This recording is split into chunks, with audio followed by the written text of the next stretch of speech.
khuleka, biza abazalwane, biza abangcwele, beze nemkhuleko yabengcwele, bazobethela lo muzi, behlisa igazi lika Jesu, bethi sizochela, bethi sichela ngegazi lika Jesu eliyintelezi engafani nezinye intelezi. Bechela umuzi wakho. Uyohlala ngokuthula ke lapha ekhaya. Uyohlala ngokuthokoza ke lapha ekhaya. Ngoba noma ungazuza ukuthi lo muzi loyo uyahlaba, ubiza abaphansi, uchitha igazi, yona le moya iyalijabulela igazi, lithanda kabi igazi. Bathi bethi bayolala ekamerweni, umama wakhona wezoqhaswa ngempama. Shanga ngempama ibhunu. Lathi vatsuk ye yiri swart mense. Afake impama. Hayi. Baphila lo mpilo ukuthi manje umama nje njalo nje ushaywa into angayiboni ngempama, qha ngempama. Hayi, balanda inyanga. Hoyi. Wanga kuya phambili. Bahlaba. Cele emadlozini. Ameni bazalwane, ngiyabingelela. Bingelela ubaba nomama, intombi insizwa, ogogo omkhulu, egameni lenkosi yethu Jesu Kristu waseNazaretha.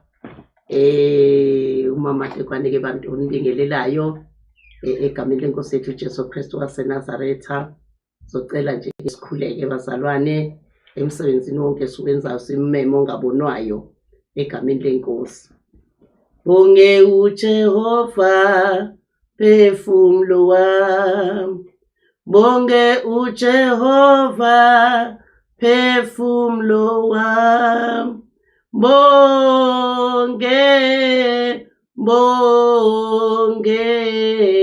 bonge uJehova phefumulo wami.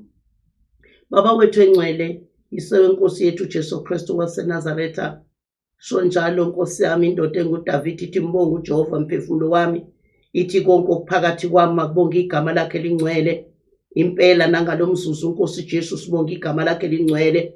Sesikhona ke baba, sesikhona emsebenzini osithume wona Nkosi yami kuba baba wethu engcwele, simelane namaqhinga obumnyama kaSathane, suqumbe phansi umbuso kaSathane. Ngegama lenkosi yethu Jesu Kristu waseNazaretha sazokhuluma baba wethu engcwele, ngiyayithoba phambi kwakho naphambi kwesizwe sakho naphambi kwabantwana bakho. Ngiyayithoba kakhulu baba wethu engcwele egameni lomfeli wethu Jesu Kristu waseNazaretha manje baba kuze kwephakade. Jesus name, hallelujah, amen. Ngiyanibingelela futhi bazalwane egameni lenkosi yami uJesu Kristu waseNazaretha. Namhlanje ngiyathanda nje bazalwane kube khona esibonisana ngakho bathandekayo, ngoba singabantwana bakaNkulunkulu emhlabeni sinezimpi ezehlukahlukene. uSathane uyalwa ngendlela zonke ezehlukahlukene. Kukhona abanye abangasazi ukuthi kulempi yobumnyama kaSathane bangaphuma kanjani. Mhlambe nawe ke kulokho engizokukhuluma mhlambe ungasizakala Nkosi yami, ngoba lento engizoyibeka into evamile ekhona. Kusho ukuthi ngizokhuluma ngokwakha umuzi, ukwakha umuzi nokuthenga indlu. Njengoba sila emadrobheni izindlu ziyathengwa, njengoba silana nezitende ziyathengwa ukuba uthenge uhambe uyokwakha umuzi wakho. Nasemakhaya kuthola ukuthi usuyaphuma usuyokwakha umuzi wakho. Kusho ukuthi ngiyathanda ukuthi ngibeke kanje ukuthi mawuphuma uyokwakha umuzi wakho kuleso stende uyokwakha kuso, sidinga leso stende ukuthi siqiniswe, ngoba kunemimoya emelene nezinto ezinjalo. Dinga leso stende leso ukuthi usikhulekele, ukhuleke uqiniswa kwestende nokuqiniswa komuzi umkhuleko. Ngoba ngalenkathi lena uhamba uyokwakha lapha yana wakha lo muzi loyo, ngalenkathi lena ubiza inyanga, uthi inyanga ayize izobethela la ekhaya. Ubiza inyanga inobudlelwane obukhulu namadimoni. Inyanga inobudlelwano obukhulu nabathakathi. Izinto nje ezikhishwe emkhathini uSathane ukuba zizohluphekisa abantu bakaNkulunkulu, inyanga namadimoni ahlala emkhathini nabathakathi. Zinobudlelwano obukhulu lezo zinto lezo, ngoba ngenkathi wena ubiza inyanga uthi ayizobethela la ekhaya iqinise la ekhaya, usuke uthi wena uzovimba abathakathi ukuthi bangangeni la ekhaya. Usuke futhi mhlambe uthi uzovimba nemimoya, iphokwe nakho konke kungangeni la ekhaya. Kanti wena ubiza omunye wabo osebenza nabo lezinto. Ukwenza lokhu ngenxa yokuswela ulwazi. Azike namhlanje ukuthi kulowo muzi othi uyowakha mawubiza inyanga, ubiza inyanga, ubiza umuntu onobudlelwane nemimoya emibi yobumnyama, onobudlelwane nabathakathi. Uzobona ngani? Ngoba noma usumbizile ngeke ziphele izilingo la ekhaya, ngeke ziphele inkinga la ekhaya, ngeke kuphele ukuthakatheka la ekhaya, ngeke niphile nje nikhululekile la ekhaya, ngeke niphile ngenjabulo la ekhaya. Inkinga isazoba khona, kodwa inyanga ifikile yafaka izikhonkwane zayo, yenza yonke into, kodwa inkinga isazoba khona. Kuye ke indlu mawuyakha, sewuyakha manje. Mase wakha indlu, suhambile wayokwenza iquotation, wayithola iquotation, wayithenga imaterial. Khuleka mntaka kaNkulunkulu, khuleka mzalwane. Yonke imaterial efikayo ekhaya chela ngegazi likaJesu. Yafika itina wena uyakhuleka. Yafika usimende wena uyakhuleka. Yafika ini ezokwakha lo muzi wakho wena awulale ebusuku uyakhuleka. Nasemini uyakhuleka ngoba ulwa nale moya, ngoba njoba wakha nje abathakathi sebeconnectene namadimoni, sebeconnectene nezinyanga. Ngeke uqede lo muzi. Sekoshiwe emkhathini ukuthi wakha nje lendlu lena ngeke ayiqede. Uzonqoba ngani? Ngokuthi ukhuleke kuyo yonke into, ukhuleke kuyo yonke into, ukhuleke. Lokho engikukhulumayo ngiyakwazi mina. Ngike ngakubona. Ngike ngakha igarage le.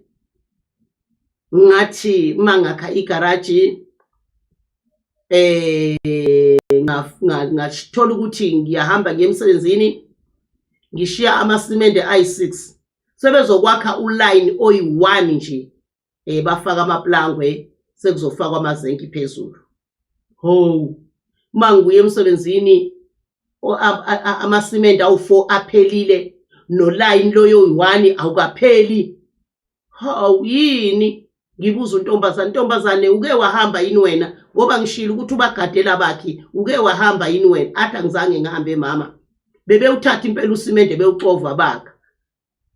Enhlizweni yami kwafika ukuthi oh, bese ufikile lo moya wabathakathi, nomoya wamadimoni asemkhathini kaSathane, nomoya wezinyanga bese ufikile. Ngafane ngazungeza igarage bazana ngakhuleka ngoba nakhona lapho ukusukela ekseni labakhi laba abayiqedi ngishi one line bakhathele nje. Kodwa ngafane ngakhuleka hayi baphaphama bakha bawuqeda lo line nosimente awazi usaphela, nesihlabathi akwabe kusaphela. Kutholakala ukuthi bese ufikile umoya wabathakathi nomoya wasemkhathini nomoya wezinyanga. Sekufuneka ingapheli lendlu, sekufuneka ingapheli, sekufuneka ime nje ithuli ithi tu. Kodwa ngomkhuleko nganqoba bazalwane, ngomkhuleko nganqoba. Siyathanda into enjengalezi ukuthi nizazi, ngoba mhlambe bakhona abakulezo zinkinga lezo. Ngomkhuleko, umkhuleko wakhona ke bazalwane akuwona lo mkhuleko ojwayele ukushiwa abantu bethi ngiyathandaza. Abanye ngempela abalali bayathandaza, abalali bathandaza ubusuku bonke, kodwa emthandazweni awuthandazayo akabuyi nalutho. Emthandazweni awuthandazayo akwenzeki lutho nje, kodwa uyathandaza. Aza fast enkosi yami, azile ukudla, kodwa akukho nokodwa azobuya nakho. mina ngazi ukuthi azathi mina ngazi ukuthi ngenzani kuNkulunkulu ngoba ngiyathandaza. Cha, akuphilwa ngokuthandaza kuphela. Umthandazo onqoba isitha usathane, onqoba abathakathi, onqoba yonke imimoya esemhlabeni, umthandazo ongcwele. Before uthandaza zibheke kuqala ukuthi ungcwele na. Zibheke ukuthi lo mthandazo wakho uzoba nomlilo okulwa nemoya esemkhathini. Ngoba mawuthandaza nje ungengcwele, uthandaza nje ngoba uyakwazi ukuthandaza, awuli nalutho lo mthandazo loyo.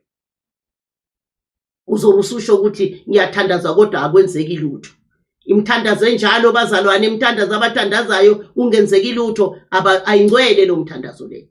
Thandazo ongcwele unomlilo, uyashisa, ushisa yonke into. Ushisa yonke into. Kuzoba lana ke wabathenga izindlu. Thola ukuthi uyahamba uyothenga indlu. Mayithenga indlu futhi ubiza inyanga futhi inkosi yami. Ayizinyanga phela izobethela inkosi yami. Ayibethela inyanga izibonise ngempela ukuthi uyabona manje ngizofaka yonke inhlobo yedemon la, ngibabingelela ngesiphambano esimnyama eminyango ngoba sizofaka yonke inhlobo ebumnyama la ekhaya. Ibhale iphambano ezimnyama zonke, ivalo onke amafastela, isizotshengisa ukuthi yonke into la ekhaya manje igubuzelwe into emnyama. Angene kamadimoni bangena abathakathi, angena amadimoni bangena abathakathi. Ulande isikhiye sokulanda lezinto, ulande inyanga. Umuntu mangabe ethenga umuzi, khuleka, mkhuleka unamandla uma sikhuleka ngokukholwa.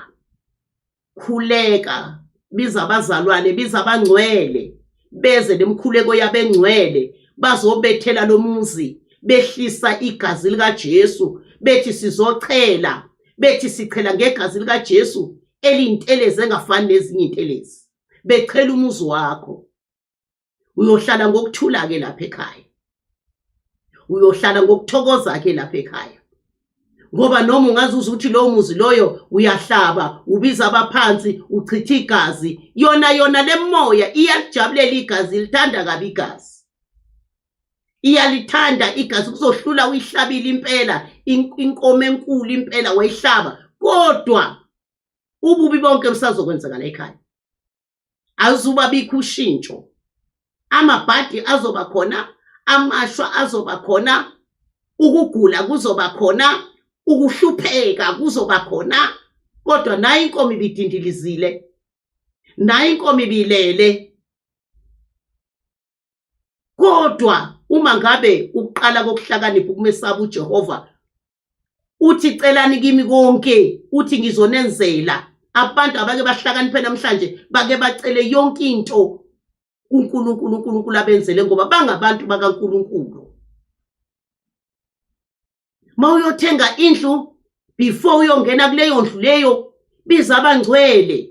Bakhuleke bangena amakamera onke, bakhuleke bangena amakamera onke, bakhuleke baround ibala, benyathela ngegama lika Jesu, benyathela amadimoni ngegama lika Jesu. Ngoba mawuyithenga leyo ndlu leyo, awumazi umuntu obehlala lapho ukuthi ubenjani. Mhlambe bekuhlala umuntu onenyoka, mhlambe bekuhlala umuntu onomkhovu, mhlambe bekuhlala umuntu onotikoloshe. Ngale nkathi lo muntu ehamba, uhamba nale mkhovu yakhe notikoloshe bakhe, kodwa umoya walabo tikoloshe uyasala la endlini. Umoya walabo tikoloshe uyasala la endlini, ulinde ozongena la endlini ngoba basemsebenzini phela labo tikoloshe, bayasebenza. Umoya walomuntu, izinto ekade ezenza la umoya wakho uyasala. Ngale nkathi usele lo moya ungena kuwe.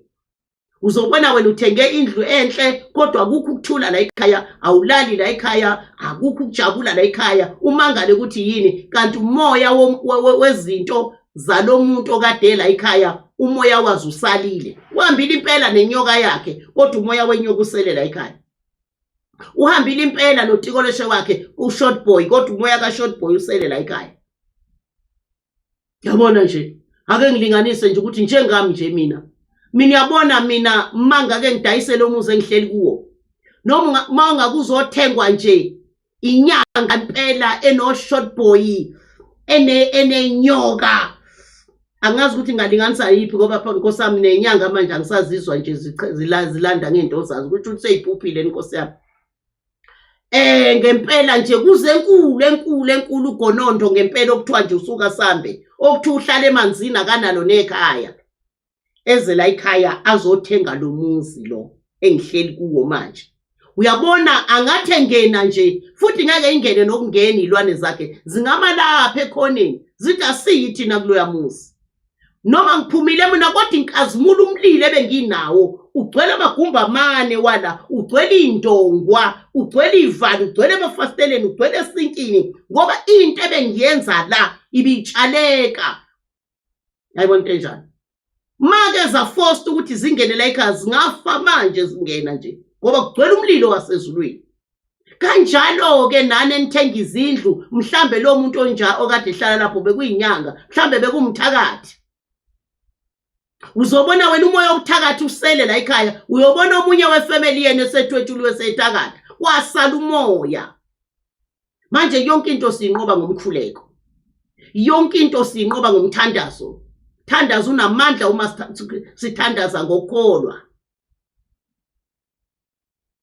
mawuthenga indlu uyikhulekele khumbula uke kwenzeka lokhu omunye ubaba wathenga iplaza yathenga iplaza indoda madoda yathenga iplaza le6 million into nje ongayazi ukuthi iphelelaphi ethenga iplaza linemizi yamabhunu yathutha indoda yayohlala emzini yamabhunu indoda isisho manje ukuthi hayi cha ngempela manje ngiyoyisebenza ngisafuna ukusebenza umlungu manje ngiyoyisebenza yasho indoda yathi manje ngiyoyisebenza mina yathenga imoto zama ice cream yathenga imishini yama ice cream yathenga ama truck amaroli yathenga indoda yaze yathenga nelimousine ukuthi ya manje yabona mase isebenza ibhizinisi yami ngifuna ukuhamba ngelimousine impela ine TV phakathi wathi efika nje kulowo muzi webhunu bethi bayolala ekamerweni umama wakhona wezweqhaswa ngempama ngempama ibhunu lathi vatsu yeyiri swartmense afaka impama hayi baphila lo mpilo ukuthi manje umama nje njalo nje ushaywa into angayiboni ngempama qha ngempama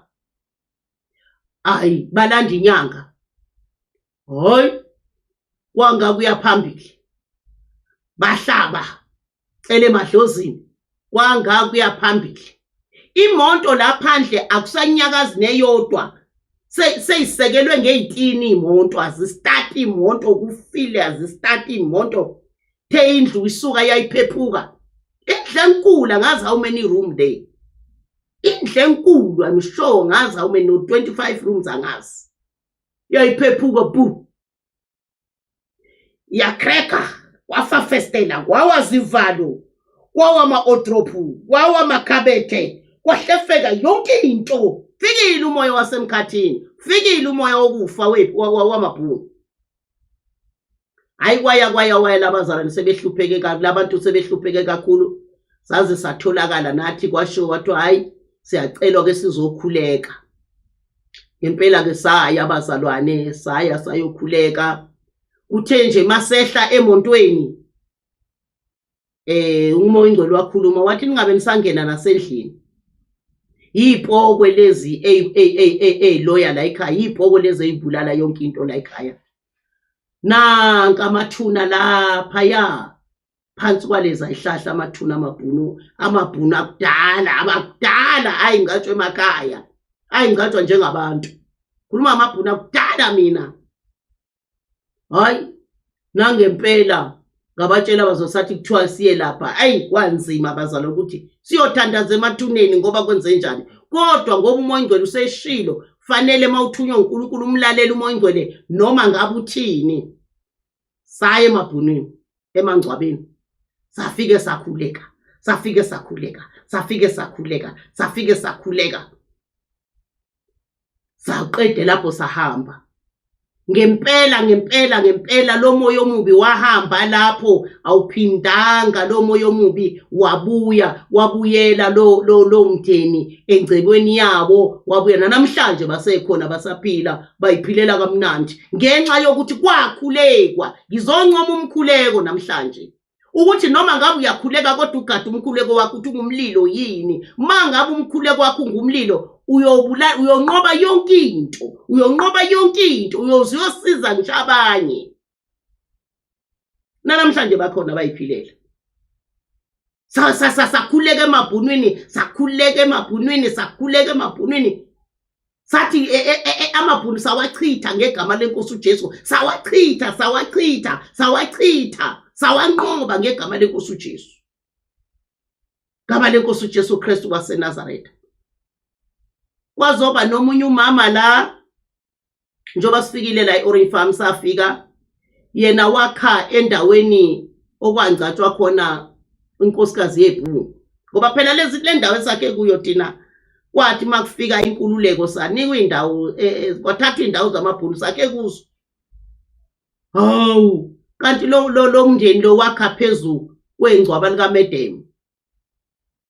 Mayakha phezu kwengcwaba likaMedem uthi wakhile, hey, sala isipokwe. Safika yena sakhuluma naye sathi mawufuna ukuthi ngikubulale uzongixosha la, kodwa mawufuna ukuphila ngizohlala nawe la manje soyitu. Angifuni indoda yakho la, angibafuna abantu abakho la. Nangempela lesipoko lesaxosha indoda, saxosha abantwana, bahlala boyi2.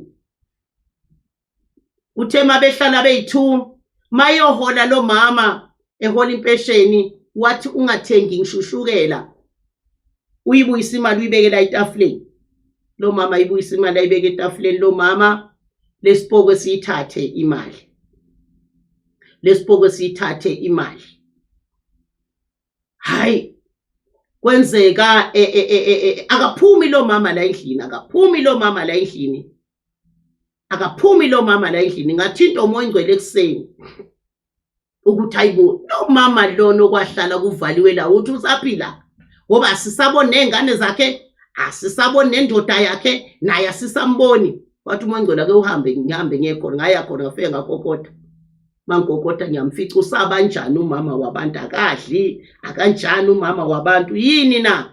Hey, angazi noma lento ngayikhuluma ni, ngoba lo muntu engihlala naye la endlini wathi ngingakhulumile. Mina mangingena eminyango ngibona unkosikazi womlungu uthi shwi uyongena ekamerweni usuke ekhishini.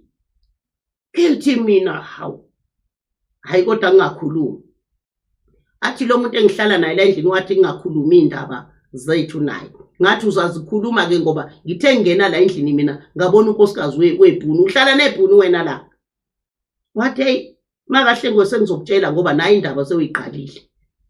Mina ngafika la ngakhalana, kanti ngakha phezu kwethuna leBhunu la, ngitshela ukuthi manje sengizohlala nalo. Ngihlala nalo nje ubona nje. Njoba ulibonile nje mawungena impela ngihlala nalo, ngishayela umthetho, lingenzisa yonke into. Kwakhosta ukuthi ngilanda abazalwane sakhuleka. Sasesithi ke okay, mawuhola uhambe uyothenga igrosa, sibone ukuthi uzoyenzani ke le grosa, ngoba uthi akafuni ukuthi uthenge igrosa. Wahola makuphela inyanga, wahamba wayithenga igrosa.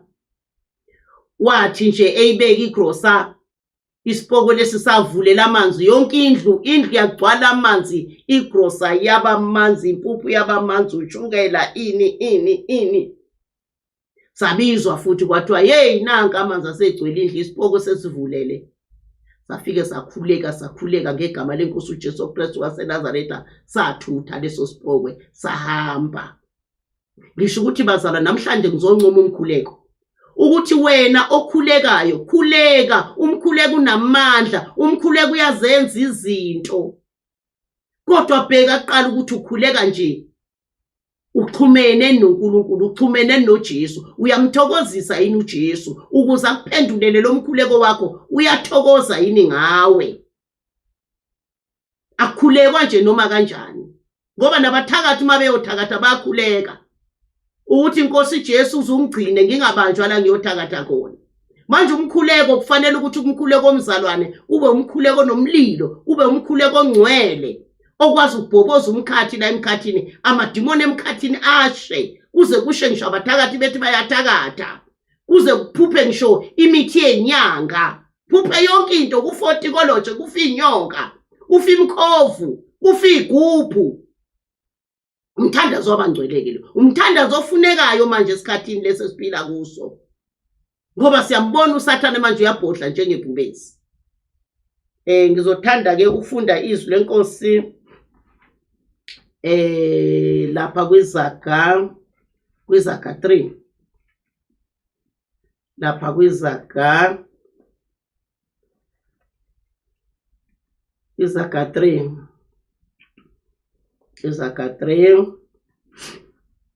Izaga 3 verse 5. Ithi themba kuJehova ngayo yonke inhliziyo yakho, ungenciki kokwakho ukuqonda, mazise yena ezindleleni zakho zonke, uyakuqondisa imikhondo yakho. Mazise uJehova ezindleleni zakho zonke, yonke into oyenzayo yazise uJehova. Umethembe ngenhliziyo yakho yonke bese uyamazisa konke. Ngisho noma ngabe uyoqala ukwakha ifoundation yakha, mazisa uJehova. Noma ngabe uthenga imaterial, mazisa uJehova. Noma ngabe sekuyakhiwa, mazisa uJehova, ngoba namhlanje kunezindlu ezakhiwe kodwa lezindlu lezi ayipheli.